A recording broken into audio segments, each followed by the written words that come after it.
Hello, friends. Welcome back to the D1 and Done pod. This episode brought to you by the official Mountain West correspondent, official SEC correspondent, and benefactors of the podcast, the Hagen Hall Boys. We appreciate their partnership with us. We are back again. Robbie Donahoe, Nick Mills, Dusty Mills. This is sort of kind of an emergency pod as we got some news today. The white smoke billowed out of the Church of Lexington, and we have a pope that has arrived to the University of Kentucky. It is Mark Pope, the new head coach of the Kentucky men's basketball team. And before we jump into it, make sure you give us a follow: Facebook, Twitter, Instagram. You can find us on any of our social media platforms, also on YouTube, and hit us up with a question on our SpeakPipe. It is speakpipe.com/D1 and Done pod. Fellas, just when we thought we were ready to take a short break for the off season, here comes Kentucky being the story of college basketball once again. They flirted around with Dan Hurley, Scott Drew. By the time we left this pod on Wednesday, we thought it was going to be Scott Drew. Now it is Kentucky graduate Mark Pope. I'm going to start with you, Dusty. You are the guy. You played at Kentucky. I want to get your initial thoughts on the hire of Mark Pope at Kentucky. Let's effing go, baby. There we go. I am so fired up. I need to retract how I felt last night. I was stunned last night. And I sent some text, I hope, stay between some group chats about my thoughts. Hold on. You said let's effing go? We're going to fire up the take horn for that. I like that. Thank you. I am so pumped up right now. It took me all last night, all today. I actually got behind on work as well today, my full-time job, because I just couldn't focus on emails. And I was doing research. I was just thinking about more and whatnot. Last night I was cursing out Mitch Barnhart. I was telling friends this is a horrible idea because he hasn't really proven much, right? But he has had a tough opportunity. We're at Utah Valley State, and then BYU obviously has recruiting difficulties. Limitations, I would say, yeah. Limitations, yes. Great way to put it. But what sold me more than anything is when I heard that the second that he was offered, it was a complete, no doubt, yes, I'm coming. And that's what you want. And it's someone who knows this program, understands it, understands this fan base, knows what he's walking into, understands the pressure he's going to have on him from literally right this very second. Yeah. And for him to be that fired up, obviously that video he posted last night, seems to be a pretty quirky dude, but passionate is what I see. Being genuine, being passionate. I feel like I am been reintroduced to just an exciting time in this program. And I couldn't be more pumped up right now. Nick, when you and I talked about this on Wednesday, you said, and I think you put it perfectly, especially through your fandom and time as a Kentucky Wildcat, all you know is John Calipari and his success. Now you have to start over completely with a new father and has basically starting fresh, starting from scratch. I know Dusty kind of went through, again, as he mentioned last night, a little skeptical. Now he's fired up. Where are you at right now on this Friday evening? And real quick, Robbie. Yeah, go ahead. Robbie, I want to give Robbie credit right now to all of our listeners. He's the one who sent the text yesterday, I believe it was, out of nowhere about Pope possibly coming to Kentucky, and I hadn't even thought about that. Literally just, it was, man, why wouldn't Mark Pope work? So, and sure enough, it comes to fruition. Nick, where are you? How do you feel about this? Well, just to kind of, go with what Dusty said, if we did this podcast last night, it would have been, canceled. I was very similar. I was fuming. I was not happy. I was throwing myself off a ledge. Because again, I think we're all shocked, right? And there's two kinds of shocks. There's a good shock, let's say Dan Hurley did come, right? When there's a good shock, everyone's happy, celebrating. But for lack of a term, it was kind of a bad shock, right? Mark Pope just came out of nowhere, and as a lot of people, like me included, on Twitter, Big Blue Nation, it was a full out panic, right? So, kind of like Dusty, I slept on it. I am more optimistic than I was last night. That being said, again, I think I like the hire. I don't think he was the most qualified guy. I don't think it's a home run hire. But that being said, I don't think it's disaster. And to me, it should be noted, us fans don't necessarily bet 1,000, right, on assuming Oh, yeah. Coach Madison is good or bad. For example, Kentucky celebrated when we hired Billy Gillespie, and we all know how that went, Did right? that not go well? I'm unaware. He only stayed for 2. I mean, he was the original 2 and done at Kentucky. Oh, gotcha. And Okay. he went to 1 and done. Yeah, so he actually paved the way for. I mean, everything he was else. dumb enough to put me on the roster. I don't know if that's dumb. I think that's just negligent, honestly. Negligent. but yeah, so again, like Dusty, like I will say about Mark Pope, plays a way more modern offense, which was one of our biggest criticisms of Cal. Right. He's a very just smart guy. He was a Rhodes Scholar. Like Dusty said, he bleeds Kentucky in. And again, Blue Bloods, this kind of direction they've gone, right? I'll see Shire and Hubert Davis at UNC and Duke. And those have gone well. Jawan Howard at Michigan started off well, did not finish well. So I mean, right? yeah. And that's kind of again, like, it doesn't always go well too. Like, again, I know Kyle Neptune's not. I don't know if he's an alum, but he's definitely a Villanova guy. Right. That's not gone too well. IU fans know it's gone with Mike Woodson. So again, as way more optimistic as I am right now than I was last night, I still don't think it's a surefire thing. But that being said, I think this can go a lot of different directions. And I, like Dusty, I am excited, if nothing else, to watch this new offense, new modern offense. They bomb threes. And Mark Pope just seems like just an awesome guy by all accounts. That's kind of that's where I am right now as well. And I'll let you guys keep going. Let me give some background before we go a little bit more on Mark Pope, on kind of his career, head coaching record, things like that. So overall head coaching record is 187 and 108. He has had his teams make the tournament twice before. His Utah Valley teams, he was there at Utah Valley for 4 years, took him to the CBI 3 times. That I should mention, that Utah Valley program was just getting off the ground when he arrived in the WAC. It included my first ever game in college. He almost upset Kentucky at Kentucky. No kidding. They were up 9 on halftime on us my freshman year. How about that? Didn't know that. But so he started his first year Utah Valley. They were 12 and 18. He ended by his 4th year. They were 25 and 10. So that's a pretty impressive jump from where he was originally. So then he left Utah Valley in 19, went to BYU. First season at BYU, they were 24 and 8. Kind of took a step back by his 4th year. They were 19 and 15. But this past year, that BYU team, you look through the offensive efficiency numbers through KenPom, that BYU team was one of the most efficient teams in college basketball this past season. Now, they didn't play very well in the first round against Duquesne, made a little bit of a run late and almost ended up winning that game.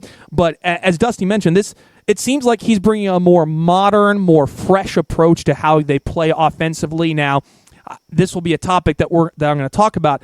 I think the first phone call that he should have had when he signed that pen to paper is to Kenny Payne and be like, look, whatever you want, come on back. Let's get the defense squared away so I can handle the offense. I think that would be kind of the dream situation if I'm Kentucky. So, Dusty, what's the first step? What's the first check that Mark Pope needs to mark off on his to-do list to get ready to take this job?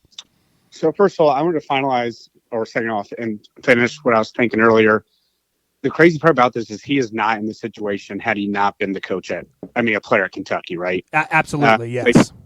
So that it's all about knowing people. We know connections are big. Rick Pitino had a huge, great endorsement of him today. If no one has seen that video, and apparently a radio show made a joke that if he needs NIL money, he'll write a check. Yeah, that was a pretty big deal that he put out that video. That spoke a lot, and also, I don't know if this means anything, but Rex Chapman also had a glowing endorsement of him as well. Now, I know people are, 50-50 on Rex Chapman, whether or not you like him or you don't like him. Rex Chapman. Yeah, because he's Rex Chapman. But still, there has been some glowing endorsements so far from Mark Pope. And he was the captain of that 96 team. Sure was, yep. Should mention former Indiana Pacer. So if you want to get back in on the Pacers, now is the time to do it, baby. He was fantastic in Indiana. Played 32 games, averaged 0.9 points per game. That the man had an illustrious career playing for Indiana. And at the time, I would assume it was either Larry Brown or then moving into Larry Bird once at the end of his career. Robbie, before every Pacers playoff game, can we just tweet the picture of him in the Pacers jersey? Yes, please. Bring it all together. Absolutely. Please? Okay. I got permission from the boss. Well, so Dusty, I want to go back to you. So what's the next step then? What does Mark Pope need to do to be successful? So you said his first phone call, who it should be, is to Kenny Payne. Apparently, he's already done his first phone call, and it was to Jeff Shepard. That doesn't surprise me. Yeah, they were college roommates at Kentucky, and apparently, what I've heard and what we've seen on just checking accounts on Twitter is that so the Shepard family is going to have conversations with their son about what the next step is. Okay. The next step is to figure out who at Kentucky is staying, who doesn't want to be involved, who wants out, who wants to transfer, who actually is going pro. That'd be my next box check, because I would assume he's already talking to his BYU players and finding out who's interested. I know what Dolan Hall already ordered or entered the portal today. Who's the other big name? Jackson Robinson was the big one. For some reason. Yeah, he's good. So it's amazing that this quickly he's already getting moving parts. Mitch Barnhart, sorry for saying things about you last night. Take it back. Apparently was on KSR today, and he said that Pope has already told him that he's had 2 recruits who weren't willing to come to BYU already interested to come to Kentucky. Okay. I think the moving parts is immediately just start attacking, getting players excited and start getting the fans excited. I would be stunned if his press conference on Sunday isn't just electric. It's going to be the Lane Kiffin walking in Tennessee and saying we're going to beat Florida every year, right? Yeah.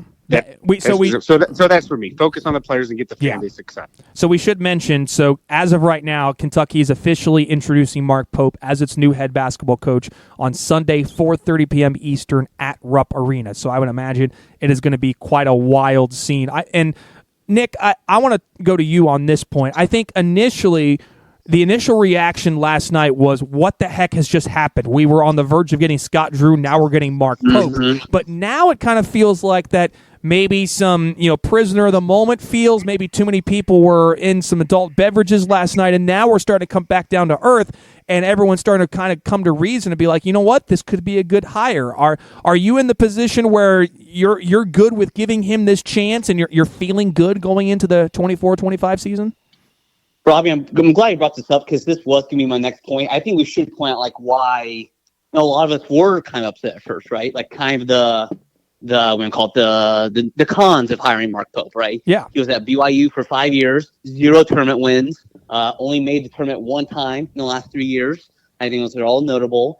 And I mean, like I mentioned earlier, he was not necessarily the coach with the most qualifications out there, right? Some other big names are out there, like, again, Billy Donovan. And we really can't really touch on this in the last pod. There was kind of like how long can you wait for Billy Donovan, right? If you have it in writing or like a handshake deal, what if he changes his mind and he leaves you at the altar on April 29th, right? Or where that may be, right? So again, and guys like Bruce Pearlster out there, Tommy Lloyd, Chris Beard, Rick Pitino, right? So again, all these names are out there, and again, I think that's part of why I mentioned the shock earlier. Like again, Mark Pope, when I had discussions with my buddies, never once came up, right? And of course, their season ended pretty as bad as you could hope for. I mean, Duquesne was not a good team. It wasn't good, yeah, because then Illinois blitzed Duquesne the next game, which made that game look even worse. Right, because they finished like 6. They did. They sure did indeed. And Duquesne finished like 6 in the A-10. And again, people point out he's never recruited well, which should be noted. He's been at Brigham Young University, which is not a recruit destination. I think it's a fair way of putting it, I think. Yes. But, so those are kind of downfalls, right? Basically, like, he's not really done a whole lot, and there's a lot of other viable options, I felt like, right, going into it. Right. And it felt like he only got hired because he was, went to Kentucky. I said that to be said, like you said, I think as he's taking a deep breath, you know what, like, he does, I mentioned earlier, runs a more modern offense, and Dusty always has been harping on this, like, you kind of need a certain personality to win here, and you know what, maybe we'll kind of, like, revigorate the fan base a little bit to have one of our own. And like someone mentioned, like, if you can bring Reed Shepherd back this year, that will certainly be a great way to kick things off, right? And I think the recruiting pitch for Mark Pope is going to be, hey, Reed, come back. You're going to start every single game and be the anchor of this offense. Like, that needs to be the recruiting pitch, because you bring him off the bench all season long last year, and he doesn't get a chance to be the guy. How funny would it be if they brought him back and he didn't start at all. They just did it again. Seriously. I want to give a little bit more background on Mark Pope because this is a fascinating individual. You mentioned how smart he was. He originally enrolled in medical school at Columbia in 2006. Then he left medical school in 2009 to join Mark Fox's coaching staff at Georgia. He was the Dobo there for the 2009-2010 season. Then went to Wake Forest, was the assistant under Jeff Bezdelik, and then eventually ended up being an assistant under Dave Rose before taking the job at Utah Valley. So he has, this isn't a situation where it's like a Hubert Davis where he's getting the job straight out of College Game Day. No, he has a background as an assistant. He has that NBA pedigree. But Dusty, I want to go back to kind of what Nick said was he's that gregarious individual that he borders on crazy and jovial, where I think he kind of fits what Kentucky is looking for post-Jan Calipari. What do you think about that? First of all, I think at one point you called him Mark Poop on accident. My apologies, Mark Pope. He is not Mark Poop. Mark Pope. That'll be his nickname in 2 years after he flames out, right? I just think they needed someone to, again, we all know how much I backed Calipari. He's still my coaching legend.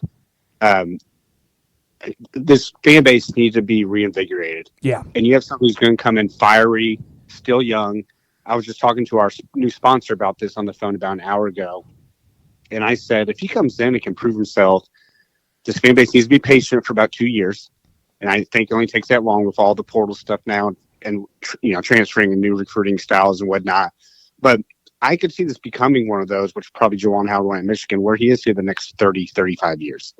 And again, as we know, obviously it could be Billy Gillespie situation, correct? Sure. But Billy Gillespie did not have the personality for this job. Right. John Calipari obviously did. Rick Pitino obviously did. I think Tubby Smith did, not in a salesman type mentality, but just as a patient, honest, genuine person. Sure. So if you get kind of a hybrid of all those, I think that's what this. I know that's what this school needs, and that's how you get this fan base back into it. And you're gonna have all these fans that are just excited for a new face because of all the issues with Calipari since 2019, really. So I just think he's in a great spot, and it's a great timing for it as well with all these NCAA tournament failures. And for him to, and again, like I said earlier, he knows what he's walking into. So from day one, Yeah. You know what to expect with Mark Pope coming in. I will say, please, for the love of God, bring back the Kentucky-Louisville game and put Pat Kelsey and Mark Pope in a cage match against one another, because that is going to be so much fun with those two. They're both major personalities that are going to clash. And I think the Louisville-Kentucky rivalry has a chance to be back to where it was when Pitino and Calipari were there. That one, and also I'm going to tell you, we know that the IU rivalry is beginning again. Right. And we all know that ended because of Calipari. Now you have a new face in here who's energized. He's going to just fire up that fan base for every single game. Well, let's be honest. IU is not a blue blood anymore, so Kentucky doesn't need to drop itself to that level of where they need to play a school like IU. Let's be completely frank. I mean, now if Kentucky wants to come up to the level of Purdue, that's fine with me. I think that's completely fair.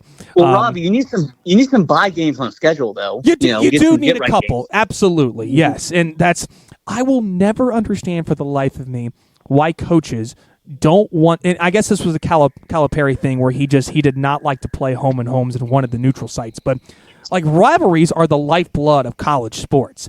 Like IU Kentucky is a fantastic rivalry. I mean, there are still IU fans that will live and breathe with the watch shot, even though they didn't even get past the Sweet 16 that year. But they don't care. And lost to Kentucky on the way to the national championship that year. They certainly did. So on Kentucky's way to winning a national championship. That's what I said, right? I love how this has now turned into a chance to just fire back at IU for how poor they've been. Sorry, Joe Steele. We love you. Sorry, Joe. But Nick, I want to go to you on this. Or did you have another point? Go ahead. Yeah, go for it. No, we're not getting your thoughts on this yet. What do you think of this as an outsider? I part of me desperately wanted it to be Billy Donovan just to bring it full circle for Dusty, who has, for those who don't know, Dusty has gone through highs and lows since he left Lexington. with his love for college basketball and for Kentucky. Now he's obviously all in on the Wildcats, but as someone who grew up as a Florida fan, I would have loved to see Billy Donovan take over this program and see what he could have done with it. I don't know if he would have taken the job. I don't know. I mean, obviously, from what was reported, Mitch Barnhart never actually was considering Billy Donovan, but that would have been really cool. Now, in terms of, how do you grade the hire? I'm always of the position where it's way too soon to grade a hire off of the first couple days. I need to see at least a couple games in to see what the team looks like. I will say initially last night, I know it was... The concern was evident that we're hiring a guy that struggled to win a tournament game at BYU to take over the University of Kentucky. But as we've been mentioning across this pod since the job came open, and even since we were questioning whether or not Calipari was coming back, you need that individual that can kind of be almost bulletproof in a sense, where he can take the lumps, he can take the criticism. I think that's Mark Pope to a T. I think he is not going to care whatsoever what people say about him. He's just going to go out there, going to go play basketball and have a blast. I will say, I'm not sure if you would have put Mark Pope as the head coach of this Kentucky team this past year, that would have been the most fun basketball team in all of college hoops this year, just because of the way Mark Pope's offenses operate. They shoot a ton of threes. They get up and down. They play a real free-flowing, open offense. Like, I think that would have been a blast to see what Mark Pope could have done with this team. So I will say, Nick, how does Mark Pope's offense adapt to what he can bring to Kentucky at the table? Let's go ahead and say, if Reed Sheppard comes back, what does this team look like with the kind of offense he can bring to the table? Yeah, it's a very interesting question, right? Because, again, like many college programs, you don't really know. No idea what the team's going to look like. We don't know what the team's going to look clue. like. Again, even guys like DJ Wagner haven't said anything. Big Z hasn't said anything. We know Bradshaw. Like, again, a lot of these guys in Kentucky have not really made any comment or anything. And again, a lot of the recruits, guys like Boogie Flans, haven't really said anything. Right. So again, we're all kind of this limbo kind of area right now. But what Mark Pope's going to bring is, I mentioned, it's a new age offense. Again, he's a smart guy. I believe BYU shot like 30 threes, maybe not 30, but they shot a ton of threes. Yes, bomb threes. And the saying, "Live and die by it." That's what BYU did. They lived and died by it. So again, I think you may mention it's going to be a lot of kind of like it's hopefully the similar roster we saw Kentucky this year, right? Guard driven. Hopefully, shoot three more in. And again, hopefully the thing Mark Pope can do a lot better than Calipari did, just in-game adjustments and just like having a game plan and attacking teams. So that's hopefully what it's going to bring with Mark Pope. Dusty, I want to take this from a recruiting standpoint because I think the recruiting pitch for Calipari for the longest time, you come here, you play a year, I put you in the NBA, and you become a superstar. I think Mark Pope's pitch is probably going to be a little different because I think his offense is going to be more fun to play in. But is he really going to turn these guys into NBA players? What do you think the pitch is recruiting-wise for Mark Pope going forward at Kentucky? I think it's the sell point of we're going to run and gun and have fun, and we're going to have fun outside of games as well. Yeah. We're going to have fun at practice. We're going to have a very optimistic, exciting environment. Obviously, NIL, I don't know all the details on that, but I saw that one donor apparently is already committing $4 million, so you can also but I would say the biggest thing is you sell all that, and then you even he admits, I'm not John Calipari. I'm probably not going to have what they have 7 NBA All-Stars this year or something like that. Yeah, something like that. Mm-hmm. But he's going to say, but this brand of Kentucky is never going to change. It was the same before John Calipari. It's going to be the same after John Calipari. That name on the front of the jersey means something. It's meant something since their first national title in 1948. So They are the ultimate, to me, still the number one program of all time, most winningest program of all time. So if anyone doubts, okay, well, you're not John Calipari, that's fine. Kentucky was what it was before and after him, and that'll never change. I think one thing that is important to note, and I think it's part of the reason why Mark Pope got hired, is BYU. I mean, there was plenty of skepticism going into this season whether or not they were even going to have a 500 record coming into the Big 12. Like, going from the West Coast Conference to the Big 12, that is a massive step up. This was a BYU team that went 10-8 in arguably the toughest conference in college basketball, 23-11, and got a top 6 seed in the tournament. So I think if they won at Kansas. Yeah, and they won at Kansas. So I think if you make this hire last year, if Mark Pope's the hire last year, then I think the criticism is completely deserved, because that's coming off a 19-15 season still in the West Coast Conference. This past year, that BYU team was really good. Now, BYU has had their issues and problems in the past when they've gotten to the tournament, but I think last year showed that Mark Pope can coach, he can bring in the right guys. And Dusty, you mentioned off the top, I don't think people realize how difficult it is to bring in good players to Provo, Utah. Like, that is one of the most difficult recruiting situations in all of college sports. You can't drink apple juice on campus. You can't drink apple juice. No, like that is one of the most challenging jobs to recruit to, because it's just, again, the culture of basketball. If you compare the culture of basketball from Villanova to BYU, it's like two different universes. So the fact that BYU got to that point, got to 23-11, that's exceptional in my opinion. Robbie, I'm sorry if this is too inappropriate, but I actually saw a text or tweet from Doug Gottlieb today. Oh, no. And it was a picture, no cuss words, don't worry. It was just a video of basically the BYU arena going crazy and him hyping up the crowd, and said, imagine the fact that he was able to do this at a school where there's no cigarettes, sex, or alcohol. I thought that was perfectly worded. Absolutely. And I could not agree more. And that's kind of where I land on Mark Pope, is I think it has a chance to work. Now, you can certainly be skeptical if it will, but again, Kentucky fans were clamoring for a chance to press the reset button, and Arkansas wrote the check, not literally, but they basically did, where you got the chance to press the reset button and start over.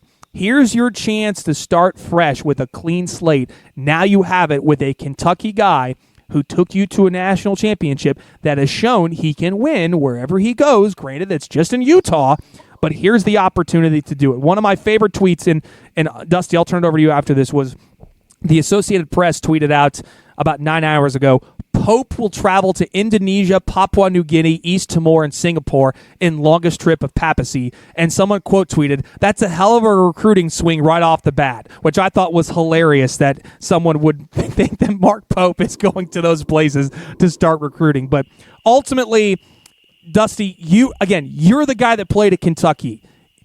Is this going to work? I mean, again, like you said, there's skepticism for sure. Yeah. But he has all the resources and the enthusiasm and the drive. I mean, I think it's similar to any other job that you get where you're excited about. I mean, some of us just work to work, right, and get a paycheck. For him to be this genuinely excited, post that video last night. Oh, yeah. I mean, he is like, I can't. It's almost like he's like, I cannot believe I'm here now. I can't. It's the whole fake it till you make it thing. Well, now he's made it. And I think he's doing everything in his power to make sure it works. So, first thing I'll say, and Nick, I want to hear your opinion too.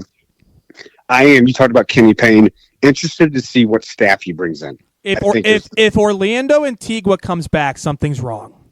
I believe no, Robbie, Cal brought the same staff to Arkansas. Yeah. Like, everyone's going with him. Yeah. Oh, everyone. Okay, so Antigua going to Arkansas. Okay. Cal's already learning his lessons, I can see. So I would say last thing, Nick, I'll let you go. I think he needs to make sure he does get a recruiting expert. He's getting someone who's recruited on that level before, of one of the major Power 5 conferences, right? Someone who understands what they're doing and who to contact, who are the right resources, the right, let's be real, agents, just people behind the scenes. And then if you can get the recruiting part right, and he can learn how to recruit at that level, that's where I think can kind of change the direction of how it can or cannot go. Fair. Yeah, Nick? I got really not much more to add. I think we're kind of harping on. I think the way he builds a staff is going to be the most vital thing for him going forward. Right. And, a lot of programs now have general managers to kind of deal with all this stuff too. I think Kentucky definitely needs to do that. I know, like, North Carolina has it. I'm trying to space on others, but it's just what more schools are doing now to kind of help, recruit and like what Dusty's kind of hinting at. So, yeah, all that being said, again, kind of my kind of like closing thoughts on this. It's not a home run hire to me. This can definitely go wrong. I think a lot of our initial doubts are valid. That being said, I think there's also a lot of reasons to be excited, and I truly don't know what to expect. Let's go get it. And I'm excited. A lot of Catholic jokes coming from your boy going forward. So thank you, Mark Pope. Let's get it going. That has to be that has to be the best part about all of this is a man named Mark Pope is a member of the Church of Latter-day Saints. Like it just. I went to bed with the Pope last night. Dusty, I'll give you the last words. Just overall, what do you think? What do you think overall? Well, I was going to give you one more check mark that he needs to do as I'm thinking out loud during this. Billy Gillespie's biggest downfall was the second that he started ruining internal relationships at that school. So, and that's I don't think he's gonna have a problem with that. He's such an outgoing individual, but I agree. Yep. Yes, it sounds like that was Cal's problem at the end. Like him and the athletic department, their relationship was right bad at the end. I believe from what I've been told that Calipari and Barnhart would not even speak during the off season. Which, by the way, we've not really mentioned Barnhart yet. If this hire does not go well, he's got to be gone. Oh, this is a risk he's taking. This is a big risk, and he hired Billy Gillespie too. Should be noted. And that's here's the shock: is as someone who covered college sports for a long time, ADs are judged by just about all the major Power 5 college sports programs. The ADs are judged by the college football head coaching hire. It's not at Kentucky. It's judged by the guy that you hire as the head basketball coach. And so he just had to make the women's basketball head coaching hire and the men's head basketball coaching hire, which, by the way, I think Kenny Brooks is going to be freaking awesome at Kentucky. That's another topic for another day, talking about the women's hoop side of things. But and by the way, real quick, shout Mark Stoops. He outlasted Cal. How about that? How about that? But I'm with you guys. I'm kind of in the same boat as Purdue. Purdue's going to be a very different team next year, even with Matt Painter returning. I think there's a part of me that's just excited to start something new and start something fresh. And Kentucky's kind of in the same boat where it's going to be a completely different team with a new mindset and focus and a new coach. Purdue's kind of in the same boat where they're going to have a no Zach Edey. They're starting over with a brand new recruiting class and guys. So I think we're all kind of in the same position where I'm just eager and excited to start fresh and start something new. So I don't think you can be anything but at least eager and excited. Now, you can have a healthy dose of cautious optimism, but who knows how this is going to go for Kentucky. But overall, I think you could have done a lot worse, but also you could have done a lot better, I think. I mean, it truly is, not even trying to be funny, it truly is getting out of a long-term sour relationship and then going on your first date with someone and walking away and you're thinking of the positives immediately. Yeah, taking which is basically, I mean, Mitch Barnhart basically said we're taking the first date to Dave & Buster's and we're going to see how it goes from here.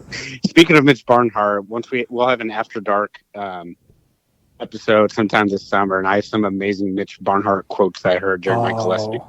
To the team. I cannot wait. That I probably need to clarify I'm allowed to say these things, but some amazing quotes that I will never forget. Statute of limitations. It's been over 15 years. You're fine. I know. Let me go talk to my lawyer. We'll see That's good stuff. Nick, I'm going to give you the last word here because I want you to finish it up on a positive, strong note. As someone who has been skeptical from the start, I'm leaving you with the final words here. Look, I basically said my final words earlier. I have no idea what to expect. I'm not as pessimistic as I once was. In Pope we trust. Hop on the Pope-mobile, if you will. All hope in Pope. Is one of the major vehicle distributors in Lexington going to create a Pope-mobile for him for the championship parade? Yes, it will be me. It's going to be a 96 Ford F-150 where they cut the back out, and it's going to be just this big chair sitting in the back, and it's going to be Mark Pope just waving while he's wearing his Indiana Pacer pinstripe jersey, and just be like, "Yes, I've arrived, everyone. Here I am. I have brought joy and peace to Lexington." He has risen indeed. I don't know if that makes sense for Pope, but Oh my gosh. That is the perfect way to finish it. We cannot be anything but at the very least excited to see what Mark Pope is going to bring at the University of Kentucky. So that'll do it for this episode of the D1 and Done pod. We thought we were finished talking about college basketball, and then here comes Kentucky hiring Mark Pope to bring it all back to square one for us. So we thought we were done with season 1, and here we are once again. So that'll do it for this episode, talking about Mark Pope and the University of Kentucky. We'll probably be back at some point in the next week or two to talk about the transfer portal, because at this point it's chaos and just sheer nonsense that's been going on with the coaching carousel and the transfer portal. So we'll have much more to come here on the D1 and Done pod. We appreciate you tuning in. For Dusty, for Nick, and this episode we want to mention once again, brought to you by our official Mountain West correspondent, official SEC correspondent, and benefactors of the podcast, the Hagen Hall Boys. I am Robbie Donahoe. Thanks for listening to this episode of the D1 and Done pod, and we will see you next time. Nick, give me that Wildcat sound again so we can finish it on. I was really about to do that. Do it. Okay. I love it! Fantastic. We'll see you guys next time.